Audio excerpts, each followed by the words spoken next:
اب اس کو پتہ نہیں کیا کرنا پڑے گا، اب اس کو کیا کچھ نہیں جھیلنا پڑے گا، اس کے بعد جا کے وہ پیسے واپس کرے گا اور وہ بیچارہ اور زیادہ نیچے جائے گا. اس نے گھر بیٹھے مشکلات کا سامنا کرنا پڑے گا. میں یہی عرض کر رہا ہوں، اسی لیے ممانعت کی گئی، یہاں تک کہ اللہ رسول سے جنگ کی بات اور بہت سی باتیں ہوئی. بہت آسان الفاظ میں سود یہی ہے کہ جو آپ اضافی منافع لے لیتے ہیں بلا وجہ کا، وہ حرام ہے، اسی کو سود کہا جاتا ہے. قبلہ آپ کی طرف میں آؤں گا، اس سے پہلے کہ بریک کے لیے کہا جا رہا ہے. ناظرین کرام، مختصر سا بریک لیتے ہیں. بریک کے بعد آپ کی خدمت پروگرام مرحبا سحری لائیو ٹرانسمیشن میں آپ کا ایک بار پھر خیر مقدم.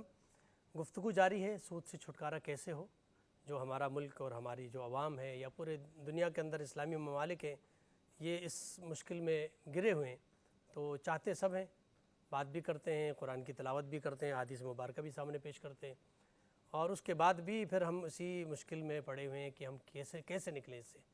تو اس حوالے سے بھی میں مفتی صاحب کی خدمت میں سوال رکھنا چاہوں گا کہ اگر ہم کسی چیز کے بارے میں کہتے ہیں کہ بھائی یہ چیز بہت بری ہے، اس کو ختم کر دیا جائے، تو لامحالہ اسلام نے اس کے متبادل بھی کچھ تو بتایا ہوگا کہ اگر کوئی چیز حرام ہے اس کو منع کرنا ہے اور ایک چیز چل رہی ہے تو اس کو روکنے کے بعد اس کا متبادل کیا ہے، اسلام نے اس کا متبادل کیا دیا ہے. مفتی صاحب. اسلام نے اس کا متبادل نہیں بلکہ اسلام کا اپنا ایک نظام معاشیات ہے، اور مسلمانوں کی 1400 سالہ تاریخ ہے. اس کے اندر مسلم ریاستیں اور ان کا اپنا ایک باقاعدہ نظام رہا ہے. اب جب وہ نظام ٹوٹا ہے تو ہم نے کسی اور کے نظام کو اپنایا جس کے اندر یہ سودی معاملہ ہے. ٹھیک ہے. اگر ہمارا اپنا اسلام کا نظام معاشیات اب بھی نافذ کر دیا جائے، جس طرح حضرت نے کہا کہ ایران کے اندر ان کا اپنا ایک نظام معاشیات ہے، یقیناً مغلیہ سلطنت میں بھی اپنا ایک نظام معاشیات تھا، اس سے قبل سلطنت عثمانیہ کی ہم بات کریں، ان کا اپنا ایک نظام معیشت ہے. فقہ کی کتابوں میں تجارت، بیع و شراء کے حوالے سے پورے ابواب ہیں، اور مکمل شرعی اصول و قوانین کے اندر رہتے ہوئے بغیر سود کے نظام کو چلایا جا سکتا ہے. اس کی بہت ساری مثالیں مسلم تاریخ میں آپ کو مل جائیں گی. ضرورت یہ ہے کہ اس نظام کو اپنے یہاں نافذ کیا جائے. اب یہاں پر ایک مسئلہ یہ ہے کہ ہم ایک تو اس نظام کو نہیں لے کر آتے. اس پر ہم پہلے بھی بات کر چکے ہیں کہ اس ملک میں حقیقتاً اسلامی نظام آج تک نافذ ہو نہیں سکا. قرآن جو ہمارا آئین اور قانون ہونا چاہیے وہ آیا نہیں. اچھا، موجودہ نظام میں ہمیں زیادہ تر مسائل ہوتے ہیں وہ انٹرنیشنل بینکنگ سے جب ہم جڑتے ہیں تو تب سودی معاملات ہمارے یہاں آتے ہیں. ہمیں انٹرنیشنل بینک سے قرضے لینے کی ضرورت کیوں ہے؟ صحیح فرمایا. یہ ہمارا سب سے بڑا اس ملک کا مسئلہ ہے کہ ہمیں ہر سال ہر 2 سال بعد اربوں روپے قرضے کی مد میں چاہیے. اچھا، اب پھر ہم وہ قرضہ چکتا نہیں کر پاتے. اس قرضے کو چکتا کرنے کے لیے پھر جس انٹرسٹ ریٹ پر ہمیں قرض مل رہا ہم اٹھا لیتے ہیں کہ وقتی طور پہ اس کو تو ہم گزار دیں، بعد میں اس کو دیکھیں گے، اور پھر اس کے لیے اور اس کے لیے، اور یہ سلسلہ.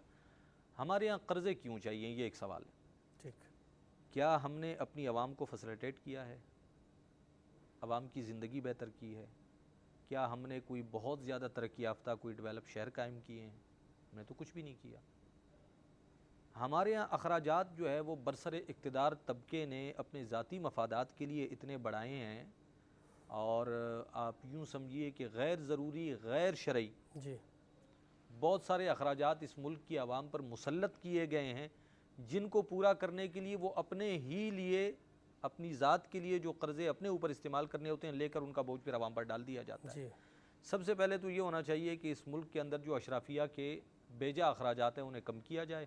میں نہیں سمجھتا کہ پھر اس ملک کو چلانے کے لیے آپ کو سود کے مد میں کچھ لینے کی ضرورت ہے. یہاں تو روٹی سے لے کر دوائیوں سے لے کر کاپی پینسل پر ٹیکسز لگے ہوئے ہیں. عوام تو اپنا خون پسینہ دے کر کہہ رہی ہے یہ ملک چل جائے گا، لیکن کچھ لوگ ہیں جو کہتے ہیں نہیں، اس سے نہیں بلکہ ہم اور بھی لیں گے، اور بھی لیں گے، اور بھی لیں گے.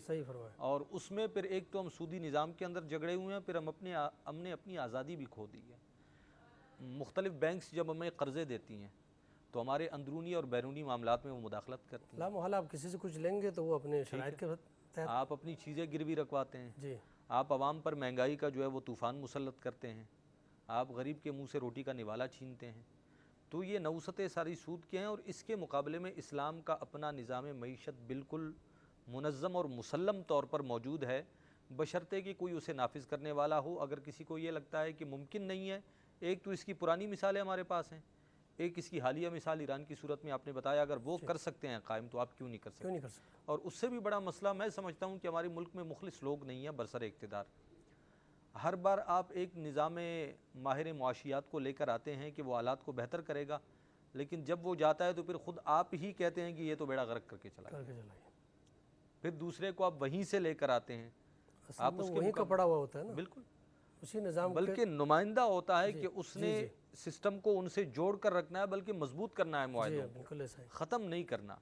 آپ اپنا بندہ جب تک نہیں نکالیں گے، اپنا نظام جب تک لے کر نہیں آئیں گے، تب تک تو کچھ بھی نہیں بدلے گا۔ ایسا ہی آپ نے ایک سوال کیا تھا کہ جی عوامی سطح پر سود کے حوالے سے ایک عام آدمی کو کیسے سمجھایا جائے، سمجھائیں بالکل تو حضرت نے بھی اس پر کہا، اور میں بھی یہ کہوں گا کہ کمی زیادتی کے ساتھ معاملہ، پیسے کے بدلے میں آپ پیسہ لیتے ہیں، اگر یہ آپ کا معاہدہ ہے تو اس میں کمی زیادتی یہ سود کہلائے گی۔ جنس دونوں طرف ایک ہے مذہب اہل اس میں سنت کوئی کے نزدیک۔ مقدار مثلا ایک آدمی کام ہی یہی کر رہا ہے کہ وہ لوگوں کو قرضہ دے رہا ہے، تو ان کا کاروبار یہی ہے۔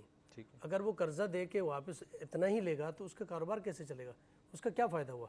اچھا اس کو ہم اسلامی پوائنٹ آف ویو سے قرض حسنہ اس کو بھی ڈیفائن کیجیے گا کہ جس اسلام میں تو قرض حسنہ ہوتا ہے جس میں انٹرسٹ نہیں ہوتا ہے۔ ٹھیک ہے، اگر وہ قرض حسنہ دیتا رہے گا تو وہ کیسے چلے گا؟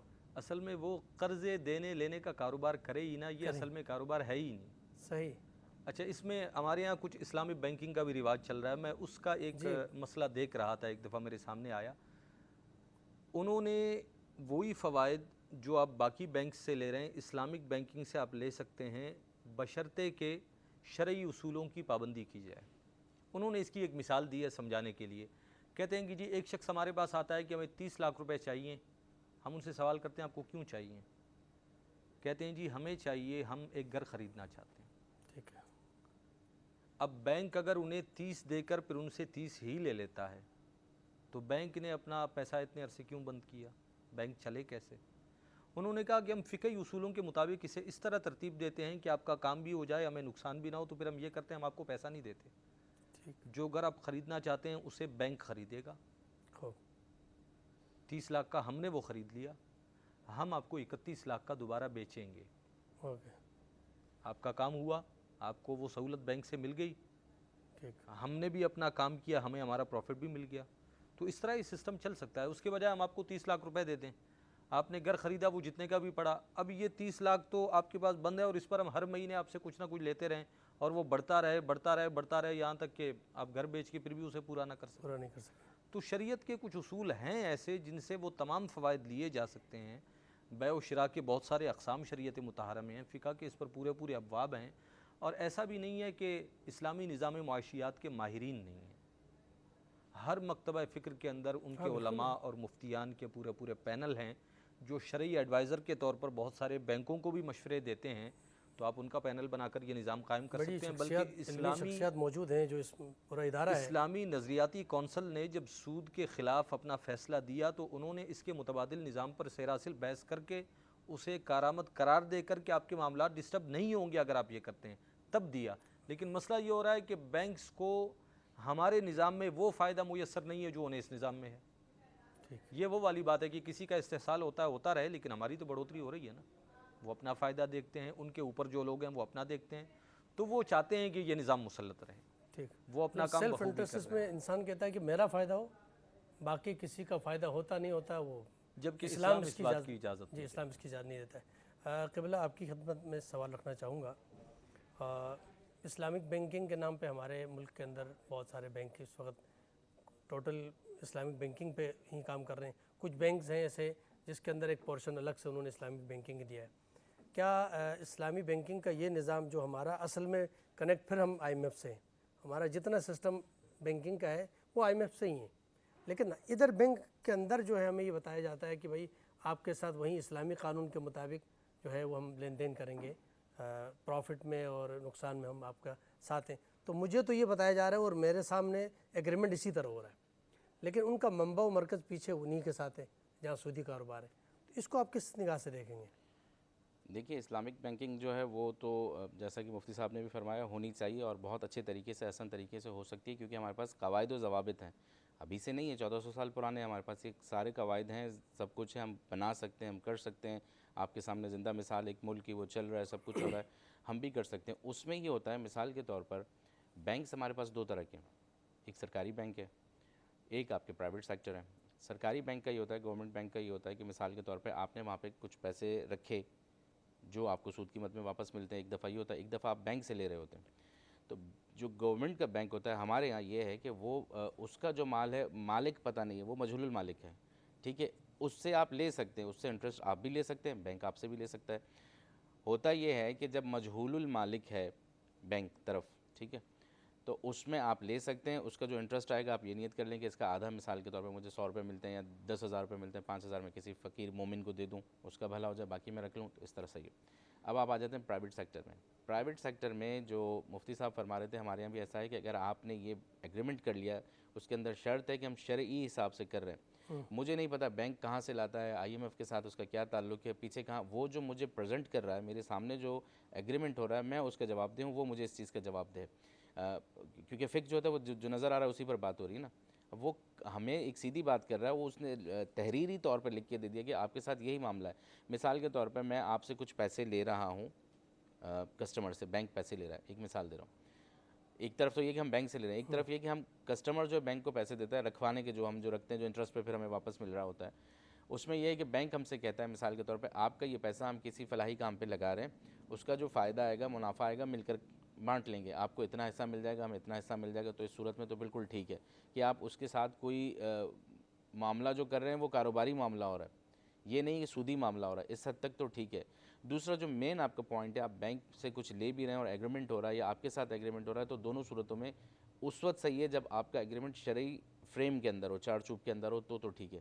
اس کے علاوہ جب آپ کو بالکل پتہ ہے، بینک آپ سے کہہ رہا ہے کہ میرا پیچھے کسی اور کے ساتھ تعلق ہے اور وہ سود لیتے ہیں، ہم سود کی بنیاد پہ کام کریں، تو ظاہر سی بات ہے بالکل قطعاً حرام آپ ہے۔ جو پیسہ رکھوا رہے ہیں، یہ اس میں بھی جو جہاں پر آپ کا تعلق ان کا بنا ہے اور آپ کے ساتھ ایگریمنٹ اسلامی طریقے سے کر رہے ہیں، اس میں نفع و نقصان میں ہم دونوں ساتھ ساتھ ہیں، یہ اسلامی طریقہ ہے، تو اس پہ وہ یہ کام کر رہے ہیں۔ اور آپ کا جو پیسہ آپ سے لے رہے ہیں وہ پیچھے کاروبار سودی ہی چل رہا ہے ان کا، آپ کے پیسوں سے وہ بزنس کریں گے، کاروبار کریں گے، اس کے بعد جو پروفٹ ملے گا اس میں سے 50% مثلا آپ کو دیں گے، 50% اپنے پاس رکھیں گے۔ تو جس کاروبار کے ذریعے، سودی کاروبار کے ذریعے جو انہوں نے منافع کمایا، وہی منافع آپ کو 50% دے رہے ہیں، وہ خود بھی لے رہے ہیں۔ تو یہ اس کو کیا کہیں گے آپ؟ دیکھیں میں یہی عرض کر رہا ہوں کہ قرآن کہتے میں ہیں نا، ہاتھی واضح کا دانت دکھانے کے لیے اور کھانے کے لیے اور، بات تو یہ ہے کہ جب ہاتھی کا دانت دیکھا جائے نا، بات یہ ہے کہ قرآن واضح طور پر کہہ رہا ہے کہ بے حلال ہے، ربا حرام ہے، واضح الفاظ میں۔ جب ہم بات یہ کرتے ہیں ہم کاروبار کر رہے ہیں، منافع برابر ہوگا، بے یعنی تجارت کریں، کاروبار کریں، بے تو ٹھیک ہے، بالکل حلال ہے، قرآن کی آیت ہے واضح طور پر، سامنے تو بالکل اسلامی ہو رہا ہے، سامنے کی بات ہو رہی ہے کیا نا۔ ہم پیچھے نہیں دیکھیں کہ اس کا پیچھے کیا ہو رہا ہے؟ اگر آپ پیچھے دیکھتے ہیں اور آپ کو بالکل یقین ہے، پیچھے دیکھیں نا، ایک دفعہ ہمیں کہا جاتا ہے کہ یہ ہو رہا ہے، ایک دفعہ ہمیں پتہ ہے، میں نے دیکھا ہے، میں گواہ ہوں، میرے پاس کچھ لوگ ایسے ہیں جو عادل ہیں، گواہ ہیں، ان کو پتہ ہے یہ سب کچھ ہو رہا ہے، یا بینک کے اندر جو بیٹھا ہوا ہے وہ آپ سے کہہ رہا ہے کہ معاملہ خراب ہے، تو پھر تو بات یقین کی حد تک چلے گی۔ جب یقین ہے تو پھر اس کے بعد پھر سود لینا دینا سب حرام ہے۔ لیکن جو ایگریمنٹ آپ کے ساتھ کیا گیا ہے، جس پر دستخط ہوئے ہیں، اس کے حساب سے بالکل ٹھیک ہے معاملہ، اس میں کوئی وہ نہیں ہے۔ لیکن ناظرین کرام، پروگرام مرحبا سیری ٹرانسمیشن میں ایک بار پھر آپ کا خیر مقدم۔ آج کے اس پروگرام میں جو اہم ترین موضوع ہے، سود سے چھٹکارا کیسے ہو، یقیناً ہر مسلمان کی خواہش تمنا ہے، اور کیسے نہ ہو، اس لیے کہ قرآن کا واضح بیان ہے، اللہ کے نبی کی جو جانب سے اتنی سخت باتیں آئی ہیں، ائمہ اور صحابہ کرام کی جانب سے بھی اس حوالے سے، تو اس کے باوجود ہر مسلمان کی تمنا اور خواہش بھی ہے، لیکن اس کے باوجود مسلمان اس کاروبار میں جو ہے وہ پھنسے ہوئے، اور دن بدن مزید اس میں اضافہ ہو رہا ہے، مطلب ڈوبتے چلے جا رہے ہیں، اس سے نکلنا جو ہے کہیں نظر نہیں آ رہا۔ تو علماء کرام موجود ہیں، اس میں ہم یہی بات کر رہے تھے کہ کس طرح ہم اس کاروبار سے نکل سکتے ہیں، تو اس پر بھی تقریباً علماء کرام نے بیان فرمایا کہ چونکہ ہم نے جو کاروبار کا سسٹم اور اپنے ملک کو جس انداز میں ہم چلا رہے ہیں کہ غیر سے ہم نے قرضہ لینا ہے، جیسے آئی ایم ایف سے لینا ہے، تو لا محالہ وہ ہمارے ساتھ تھوڑی اسلامی بینکنگ کے طریقے سے چلے گا، وہ اپنے حساب سے چلے گا۔